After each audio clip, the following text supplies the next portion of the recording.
आप सबको जितिया व्रत की ढेर सारी शुभकामनाएं। जिमतवाहन भगवान हम सबके संतान को लंबी आयु दे और उन्हें हमेशा ही खुश और स्वस्थ रखें। जितिया का व्रत हर साल अश्विन मास के कृष्ण पक्ष की अष्टमी तिथि को रखा जाता है। ये व्रत 3 दिवसीय व्रत होता है। तीनों ही दिन इस व्रत में काफ़ी महत्व रखता है। ये व्रत हर माताएं अपने संतान की लंबी आयु और उनके सुखद जीवन के लिए रखती हैं। जितिया का व्रत काफ़ी कठिन होता है, इसलिए व्रत करने से पहले आप लोग सारी बातें ध्यान से समझ लीजिए। जितिया का व्रत कब और कैसे करना चाहिए, इसका वीडियो मैंने पहले ही अपने चैनल पे अपलोड कर दिया है। आप लोग प्लेलिस्ट में जा कर के देख सकते हैं। आज इस वीडियो में हम जानेंगे जितिया व्रत का कथा क्या है। देखिए दोस्तों, जितिया व्रत के दिन जितिया व्रत का कथा सुनने का विशेष महत्व होता है। कथा को हमेशा ही पूरा सुनना चाहिए, आधा अधूरा कथा भूल के भी नहीं सुनना चाहिए। और वीडियो अच्छी लगी तो लाइक और चैनल को सब्सक्राइब आप लोग ज़रूर कर लीजिएगा। तो चलिए कथा शुरू करते हैं। प्रेम से बोलिए गौरी पुत्र गणेश की जय, जिमुतवाहन भगवान की जय। तो सबसे पहले हम सुनते हैं कि जितिया व्रत के दिन जिमुतवाहन भगवान की पूजा क्यों की जाती है, क्या है इसके पीछे की कथा। तो देखिए, मगध राज्य में एक राजा रहते थे जिनका नाम जिमुतवाहन था। वो काफ़ी धर्मात्मा और दयालु थे। वो अपना सारा राजपाट अपने भाई को सौंपकर जंगल में चले गए। एक दिन जब वो जंगल में घूम रहे थे तो उन्होंने देखा कि एक बूढ़ी माई काफ़ी दुखी है और काफ़ी रो रही हैं। तब उन्होंने पूछा कि बूढ़ी माई आप कौन हो और अपने दुख का कारण आप मुझे बताइए। इस पे वो बुढ़िया माई बोलती है कि मैं नागवंश की स्त्री हूँ और मैं इसलिए रो रही हूँ क्योंकि प्रतिदिन एक गरुड़ नाग बालक को खा जाता है, जिसकी वजह से हमारा नाग जाति काफ़ी ही संकट में है और आज गरुड़ का भोजन बनने की बारी मेरे पुत्र की है। बुढ़िया माई की बातें सुनकर जिमुतवाहन भगवान उन्हें वचन देते हैं कि मैं स्वयं करूँगा, आपके पुत्र को मरने बिल्कुल भी नहीं दूंगा। और जिमुतवाहन भगवान वही करते हैं। जब गरुड़ आते हैं तो जिमुतवाहन भगवान नाग के वेश में गरुड़ के समक्ष चले जाते हैं। गरुड़ जब उन्हें लेकर के उड़ने लगते हैं, कुछ दूर जाने के बाद गरुड़ को ये लगता है कि ये कैसा बालक है, ना ही तो मुझसे डर रहा है और ना ही मुझसे कुछ पूछ रहा है। फिर गरुड़ उनसे पूछते हैं कि तुम कौन हो, अपनी सच्चाई बताओ। फिर जिमुतवाहन भगवान बोलते हैं कि मैं कोई नाग बालक नहीं हूँ, मैं एक मानव हूँ और मैंने किसी को वचन दिया है कि मैं उनके पुत्र के प्राण की रक्षा करूँगा। ये सारी बातें सुनकर गरुड़ भगवान जिमुतवाहन भगवान से काफ़ी प्रसन्न होते हैं और गरुड़ जिमुतवाहन भगवान को वचन देते हैं कि आज के बाद वो किसी नाग बालक को नहीं खाएंगे।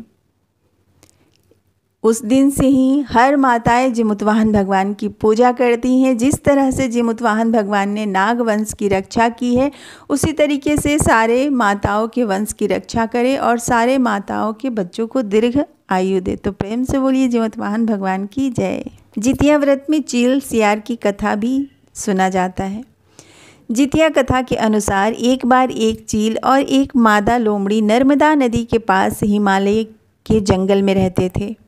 दोनों ने कुछ महिलाओं को पूजा करते हुए देखा और उसका कारण पूछा, तो उन्होंने भी तय किया कि हम भी उपवास करेंगे अपने पुत्र की रक्षा के लिए। उपवास के दौरान लोमड़ी को बहुत भूख लग गई और वो जाकर चुपके से मरे हुए जानवर को खा लेती है। लेकिन चील पूरे श्रद्धापूर्वक 24 घंटे का निर्जला व्रत करती हैं और अगले दिन इस व्रत का पारण करती हैं। अगले जन्म दोनों मनुष्य के रूप में जन्म लेते हैं और एक ही घर में दोनों बहनों की शादी हो जाती है। चील के कई पुत्र जन्म लेते हैं और वो जीवित रहते हैं, लेकिन जो सियारन थी उनके संतान जन्म लेते ही मृत्यु को प्राप्त हो जाते हैं। इस पे जो सियारन है वो चील के बच्चे को मारने की कितने टाइम प्रयास करती हैं, लेकिन जिमुतवाहन भगवान की कृपा से उनका प्रयास सफल नहीं हो पाता है। इस पे जिमुतवाहन भगवान बताते हैं कि तुमने कैसे जितिया का व्रत पूरी तरीके से नहीं किया, जितिया व्रत को बीच में ही खंडित कर दिया, जिसकी वजह से इस जन्म में तुम्हारे कोई भी संतान जीवित नहीं रहते हैं। इसलिए दोस्तों, जितिया व्रत का जो 24 घंटे का व्रत होता है वो काफ़ी कठिन होता है। जब आप एक बार इस व्रत का संकल्प ले लेते हैं तो पूरी श्रद्धा पूर्वक इस व्रत को करना चाहिए। जितिया व्रत में किसी भी तरह की कोई भी गलती माताओं को नहीं करनी चाहिए, क्योंकि इसका सीधा असर उनके संतान के ऊपर आता है। जितिया व्रत की कथा महाभारत से जानते हैं। महाभारत युद्ध में पिता की मृत्यु के बाद अश्वत्थामा बहुत क्रोधित थे। वह पिता की मृत्यु का बदला लेने के लिए पांडवों के शिविर गए और उसने 5 लोगों की हत्या कर दी। उसे लगा कि उसने पांडवों को मार दिया, लेकिन पांडव जिंदा थे। जब पांडव उसके सामने आए तो उसे पता लगा कि वह द्रौपदी के 5 पुत्रों को मार आया है। यह सब देखकर अर्जुन ने क्रोध में अश्वत्थामा को बंदी बनाकर दिव्य मणि छीन ली। अश्वत्थामा ने इस बात का बदला लेने के लिए अभिमन्यु की पत्नी उत्तरा के गर्भ में पल रही संतान को मारने की योजना बनाई। उसने गर्भ में पल रहे बच्चों को मारने के लिए ब्रह्मास्त्र चलाया, जिससे उत्तरा का गर्भ नष्ट हो गया। लेकिन उस बच्चे का जन्म लेना बहुत जरूरी था, इसलिए भगवान कृष्ण ने उत्तरा के मृत बालक को फिर से जीवित कर दिया। गर्भ में मरकर जीवित होने की वजह से इस तरह उत्तरा के पुत्र का नाम जीवित पुत्रिका और परीक्षित हुआ।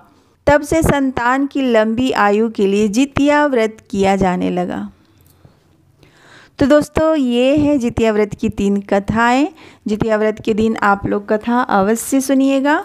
जिमतवाहन भगवान हम सब माताओं का व्रत अच्छे से पार लगा दे और हम सबके संतान को लंबी से लंबी आयु दे। तब तक के लिए अपना ख्याल रखिए, हंसते रहिए, मुस्कुराते रहिए, जहाँ भी हैं खुश रहिए, स्वस्थ रहिए। हर हर महादेव।